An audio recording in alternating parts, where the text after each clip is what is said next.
Andrew here, and welcome to today's video where I thought it would be fun to have a little bit of a chat about the PlayStation Classic. Of course, this has been out for quite a while now. Almost everyone else has talked about it, although on my channel we've never actually really discussed it, so I thought it would be fun to finally do that, as I now actually have my hands on one.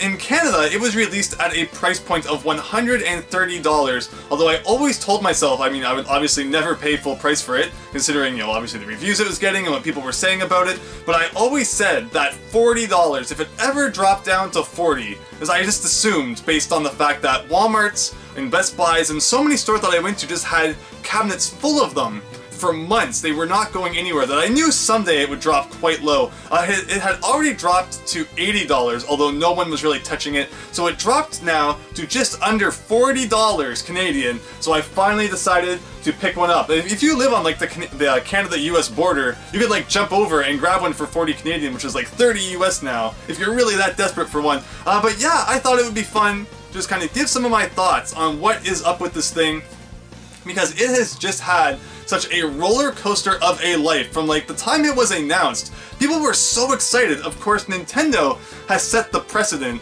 for, retro mini consoles. The NES and Super NES are just so awesome, they're mini consoles, that when obviously Sony saw that and said, yo, let's cash in on that as well. Let's get a PlayStation Mini Classic console out there, and it's amazing that they were just able to mess it up so hard. Like, again, the hype when it was initially announced was so high that they had like money in their pockets at that point. They just had to make sure that they didn't, do some of the really dumb things that they did here, and it would have easily sold just as well as the NES and SNES Mini did. But what did they do? Well, of course, many people at this point probably know. They put PAL games on it in some cases instead of NTSC games that run at 60 frames per second. Instead, they were for some reason putting 50 frame per second games even on the North American and like Japanese releases of it, which just makes absolutely zero sense why they would ever do that. People obviously want to play games in 60 frames per second and not 50 frames per second. Also, people question the library choice a little bit, but I have to admit that I feel like the library isn't that bad. Like, the PlayStation just had such an amazing library. Like, it is just so vast, so many games, that it would have been impossible to put, every single good one on here. Well, that's not necessarily true. I mean, they could have if they wanted to. People have, of course, hacked this now, just as they've hacked the Super Nintendo and NES. They really put anything that they want on there. So, I mean, they could have easily put, the 100 best PlayStation 1 games on this thing, had they wanted to, but, I mean, companies are silly and didn't have any interest in doing that, but there's probably, of course, licensing things going on there as well. But some of the games here include, like, Battle Arena Toshinden, Metal Gear Solid, Tekken 3, Siphon Filter, Wild Arms Suite, Persona, even getting some RPGs on there, Oddworld, there's another one, like, Ridge Racer, so there's definitely games on here that are very representative of some key titles on the original PlayStation. And I think many people probably haven't actually seen it, but this is actually the box that the PlayStation Mini's box is based on. There were just so many variations of the original PlayStation box, especially once the DualShock controller was released. This was completely revamped and it didn't look anything like this anymore, but this is actually one of the very early PlayStation boxes, and if we look at the games on the back of that, we have Ridge Racer, Battle Arena Toshinden, Tekken, Wipeout, just basically a lot of games that they were then later represented on this thing. So it almost feels like that was what they were going for. They were going for more of like an early kind of PlayStation library representative kind of thing, rather than maybe some of the later titles, which really kind of are what stick in people's mind more when they think of the PlayStation. I can't say though that, again, I think the library is that bad. Just obviously with so many good games on the PlayStation, they could have done a lot better. Also, I like how on the front here, you get this yellow triangle, which on the front of the mini PlayStation, it mentions that it does not include a USB AC adapter. Meanwhile, on the original console, you also get a yellow triangle like that, but in this case it says free demo disc inside, so it's really kind of telling of, modern electronics and just the market in general for video games. How before, it used to mention something that was included with the console, and now it mentions something that's not included. So I mean, it feels like just, when you buy video games these days, you're constantly getting less and less compared to when you bought them in the past. But that's just a side ramble that doesn't really have anything to do with the PlayStation Mini whatsoever, I suppose. So again, people again commented on the game library. We did also, again, talk about the DualShock controllers. It's really silly that they didn't include, DualShock controllers and instead cheaped out and just went for the original kind of, PlayStation controller without any kind of thumbsticks. I feel like maybe that's why there's some games that weren't included on this, because they would have obviously played better with the thumbsticks that the controllers didn't include. But again, considering that the price point was, in Canada, $30 higher than even the Super Nintendo Mini, they really could have put a little bit more effort into it, but again, it bit them in the butt in the end that they tried to cheap out, and people were wise, and I have to admit that I'm really kind of happy that people were smart and not giving into the PlayStation Mini. Just because, it was a retro thing. People were smart, they saw that Sony was trying to, cheap everyone out, and no one really went after it. And I mean, Sony had probably planned on like, oh yeah, so this Christmas, it will be the PlayStation 1, and then next Christmas we'll release the PlayStation 2 Mini. Well, obviously all their plans for that are kind of shot now, after the fact that they're having to sell these things off so cheap. One thing I definitely think, if I had made this, some games that I would have added to it, that I think are definitely representative of my experience with the PlayStation back in the day. The PlayStation is actually a very important console for me, because it marked the first time that I bought a console new that was not a Nintendo console. I mean, I grew up with the NES, moved on to Super Nintendo, got the 64, but then, somewhere around there, I got the PlayStation, because even though I had played like the Sega Genesis and such at my friends' houses, I thought that Sonic was really cool. Sony was the first time I was noticing that there was really a lot of games on a console other than one of Nintendo's consoles that I wanted to play. So like I bought the PlayStation and I got Spyro 2 with it.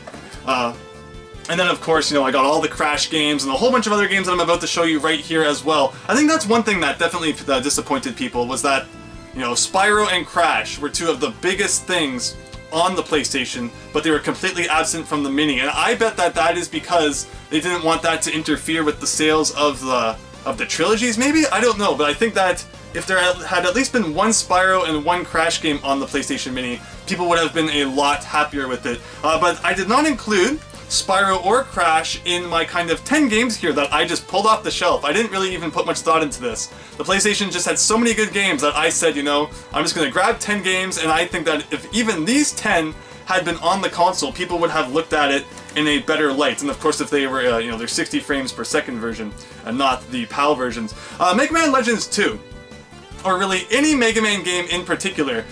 Mega Man really jumped ship from Nintendo, like a lot of series did. I mean, you actually do get in the PlayStation Mini, like Final Fantasy VII, and like Wild Arms. So I mean, it's not like RPGs are completely absent from this thing, although of course, I mean, the more the merrier, I suppose, but with only 20 games they couldn't have really put everything on there. But Mega Man in particular was one thing that really made me want to get a PlayStation, because after playing so many Mega Man games on the NES and Super Nintendo, the N64 was strangely void of them, because they were all just coming to PlayStation. Mega Man X4, 5, 6, Mega Man 8, Mega Man Legends 1 and 2.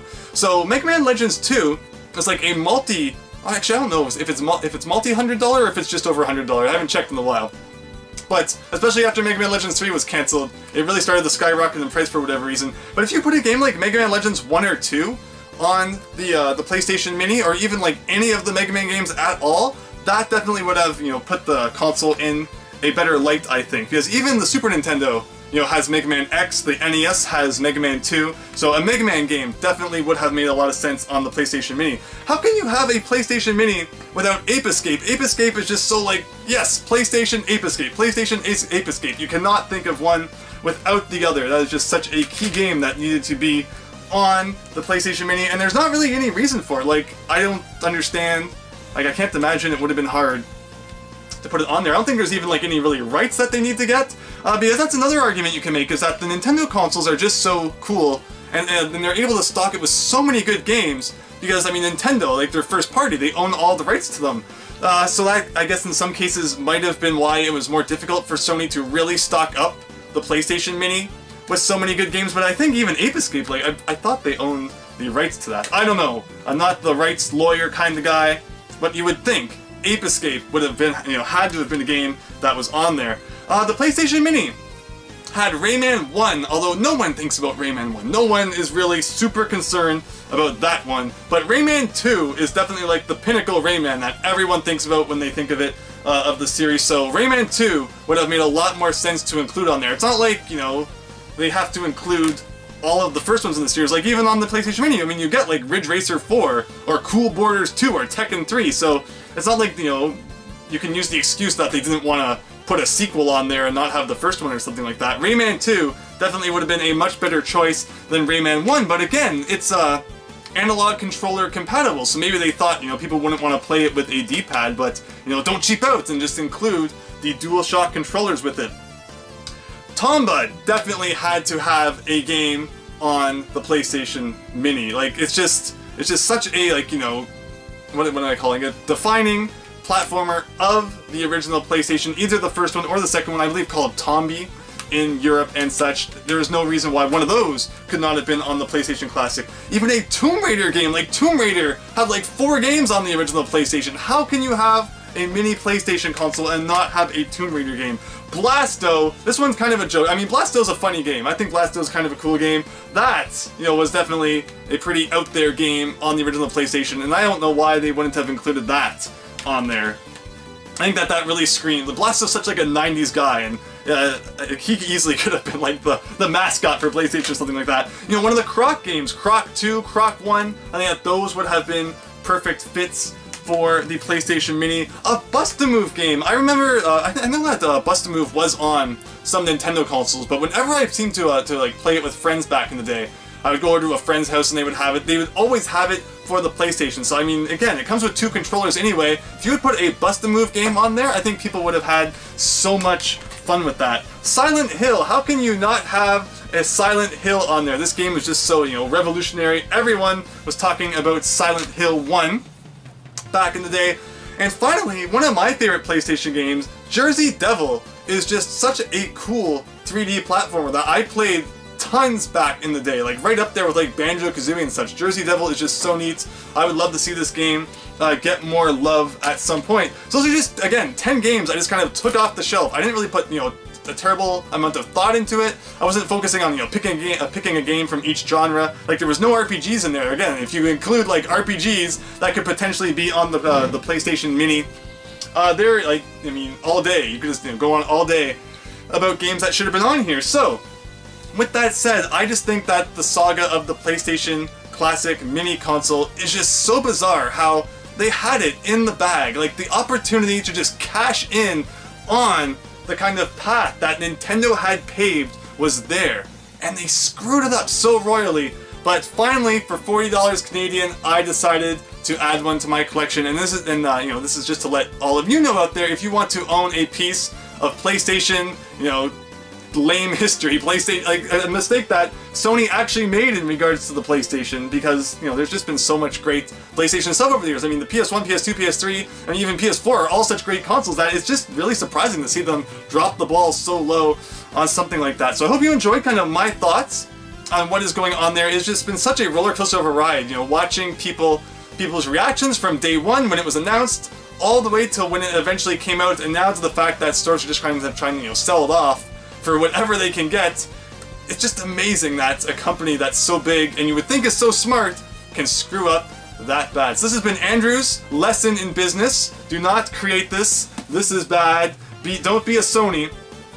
Be a Nintendo. Now that's probably not what Sony wants to hear, but I mean, in this case, you can't argue with the facts. So thanks for listening to my ramble about the PlayStation Mini. I've always kind of wanted to talk about it, but again, it's just never really been, you know, there's never really been the appropriate time on my channel to do so, so I hope that you enjoyed this kind of thing, and I would love to hear down in the comments below what you thought of the PlayStation Classic Mini console, what games you would have liked to have seen on it, you know, had it been, you know, your ideal console, and if you bought one, what you think, and just overall your thoughts on this video, or anything else. Post whatever you like down below, because I always read them and respond to them. So thanks for watching, hope you enjoyed, and I hope to see you next time for something different. So thanks, and see you later.